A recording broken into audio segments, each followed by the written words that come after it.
শিল্পপতি, তিনি তার ছেলের বিয়েতে খরচা করেছেন 5,000 কোটি টাকা। এই টাকায় আমার দেশের দরিদ্র অংশের যারা বিয়েতে 1 লাখ টাকা 5 লক্ষ বিয়ে হয়ে যেত। কিষাণ সংযুক্তি মোর্চার পক্ষ থেকে জেলা শাসকের কাছে ডেপুটেশন দিলেন আজ মঙ্গলবার। গত 3 বছর আগে দিল্লিতে কৃষকরা সমাবেশের মধ্য দিয়ে ধর্নায় বসেছিল ও শ্রমিকরা ধর্মঘট করেছিল। তারপর থেকেই দিনটি পালন করে কিষাণ সংযুক্ত মোর্চা। সেই মতো মঙ্গলবার বর্ধমান রেল স্টেশন হতে একটি মিছিল বের হয় কিষাণ সংযুক্ত মোর্চার পক্ষ থেকে, যা কার্জন গেটে শেষ হয়। পাশাপাশি সেখানে চলে সমাবেশ। এছাড়াও কৃষকদের বিভিন্ন দাবি দেওয়া নিয়ে জেলা শাসকের কাছে ডেপুটেশন প্রদান করা হয়, যার মাধ্যমে প্রধানমন্ত্রীর কাছে কৃষকদের দাবি দেওয়া তুলে দেওয়ার কথা বলা হয়। কৃষকদের ডেপুটেশনের অন্যতম দাবিগুলো হল ন্যায্য মূল্যে সরকারকে ফসলের দাম দিতে হবে, বাঁধ মেরামত ও নিকাশি ব্যবস্থা ঠিক করতে হবে, কৃষিকাজে ব্যবহৃত স্মার্ট মিটার বন্ধ করতে হবে, ক্ষেত মজুরদের 200 দিনের কাজ ও 600 টাকা মজুরি দিতে হবে, 60 বছরের ঊর্ধ্বে কৃষক ক্ষেত মজদুরদের 10,000 টাকা ভাতা দিতে হবে, কৃষিকাজে ব্যবহৃত সারের কালোবাজারে রুখতে হবে। এই ধরনের বিভিন্ন দাবি দেওয়া নিয়ে এদিন ডেপুটেশন প্রদান করা হয় পূর্ব বর্ধমান জেলা শাসকের কাছে। আজকের দিনে দিল্লিতে কৃষক সমাবেশের মধ্য দিয়ে অবস্থান শুরু হয়েছে এবং শ্রমিকরা ধর্মঘট করেছে। সেই দিনটিকে আমরা প্রতি বছর পালন করি এবং যে দাবিগুলি হচ্ছে মানুষের অত্যন্ত কাছের, শ্রমিক কৃষকের, সেই দাবিগুলিকে উত্থাপন করে আমরা জেলা শাসকের মাধ্যমে প্রধানমন্ত্রীর কাছে আমরা আমাদের বক্তব্য জানাই। আমাদের প্রথম দাবি হচ্ছে কৃষকের ফসলের ন্যায্য দাম, সহায়ক মূল্য দিতে হবে। ধান চাষি, আলু চাষি, পাট চাষি সবাইকার অবস্থা খুব খারাপ। আমরা বলেছি আমাদের নদী বাঁধগুলোকে মেরামত করতে হবে, নিকাশি ব্যবস্থা ঠিকঠাক করতে হবে এবং যেভাবে ধস নামছে নদী, মুর্শিদাবাদ, মালদা ইত্যাদি জায়গায়, সেখানে সর্বস্ব মানুষের চলে যাচ্ছে ধসে।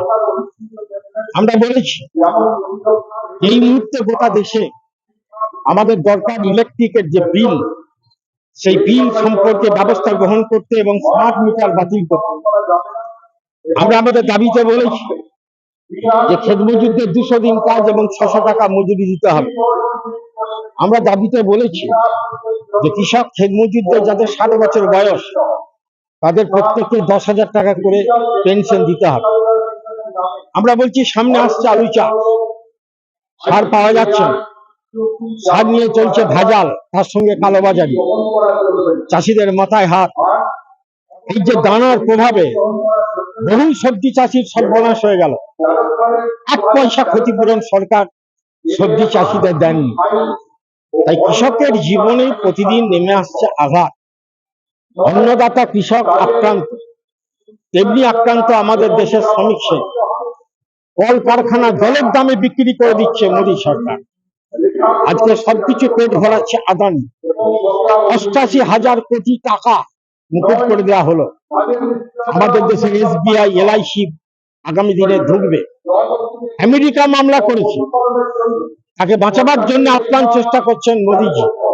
পার্লামেন্টে কোনো আলোচনা করতে দিচ্ছেন না। কি চলছে গোটা দেশটা? দেশটা কি আদানি আম্বানি? তাদের স্বার্থে সবকিছু হবে। আজকে শ্রম কোড আমরা বলছি বাতিল করুন।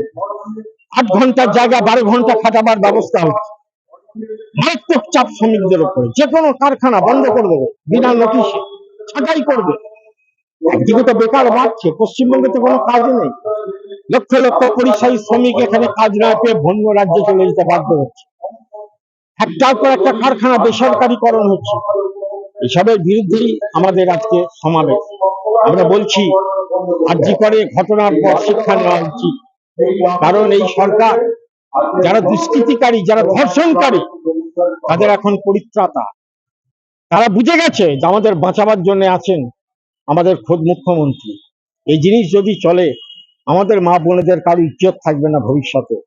যা ঘটছে গোটা পশ্চিমবাংলায় প্রতিদিন, আমরা তারই বিরুদ্ধে আজকে মহিলাদের নিরাপত্তা থেকে শুরু করে এই দাবিগুলোকে সামনে রেখেই আমরা আজকে জমায়েত করছি। এই ডেপুটেশন আমরা দিচ্ছি।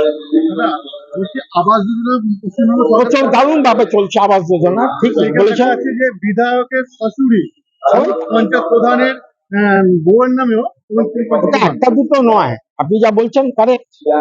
মানে যারা গরিব, প্রকৃতার্থে পাওয়া উচিত, তাদেরকে বাদ দিয়ে রাজনীতির উদ্দেশ্যে তাদেরকে এমন কিছু কিছু মানুষকে দেয়া হচ্ছে যা দেখে দেশের মানুষ বা গ্রামের মানুষ তার জব। এটা টিএমসির পক্ষে সম্ভব, এটা ওরা পারে, এটা করছে। আপনারা কি কোনো পদক্ষেপ নেবেন? হ্যাঁ, আমরা তো নিচ্ছি, সব জায়গাতেই লড়াই আন্দোলন সবে তো আমরা আছি। ঠিক আছে, ওকে।